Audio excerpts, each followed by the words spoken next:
காஷ்மீரில் இருக்கிற பாராமுல்லா அப்படின்ற ஊரில் சின்ன பசங்களாம் மர்மமான முறையில் காணாமல் போகிறாங்க.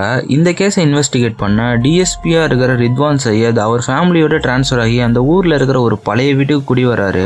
இவங்க அந்த வீட்டுக்கு வந்ததுக்கப்புறமா அந்த வீட்டில் நிறையவே அமானுஷ்யமான விஷயங்கள்லாம் நடக்கிறது தெரிஞ்சுக்கிறாங்க. ஆனால் அந்த வீட்டுக்கு பின்னாடி என்ன மர்மம் இருக்குது, இதுக்கும் பாராமுல்லாவில் காணாமல் போகிற சின்ன பசங்களுக்கும் என்ன சம்மந்தம், அந்த பசங்களாம் ஏன் காணாமல் போகிறாங்க, கடைசியாக அவங்கள கண்டுபிடிச்சாங்களா இல்லையா அப்படின்றது தான் இந்த படத்தோட மிச்ச ஸ்டோரி. இந்த படத்தை பொறுத்தவரை காஷ்மீரில் நடக்கிற டெரரிஸ்ட் இஷ்யூவோட ஹாரர் எலமெண்ட்டையும் சேர்த்து ரொம்பவே நல்லா ப்ரெசென்ட் பண்ணியிருப்பாங்க. அந்த படம் நல்ல விறுவிறுப்போட சுவாரஸ்யமாக கொண்டு போயிருப்பாங்க.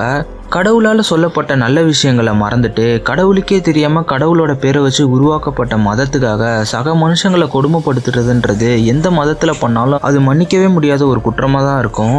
ஏன்டா இவன் சம்மந்தமே இல்லாமல் இதை சொல்கிறான்னு பார்க்குறீங்களா? படத்தை பாருங்கள், உங்களுக்கும் புரியும். அண்ட் இன்வெஸ்டிகேஷன் பேஸ்டாக ஒரு ஹாரர் மூவி பார்க்கணுன்னா பாராமுல்லா அப்படின்ற இந்த படத்தை கண்டிப்பாக பாருங்கள்.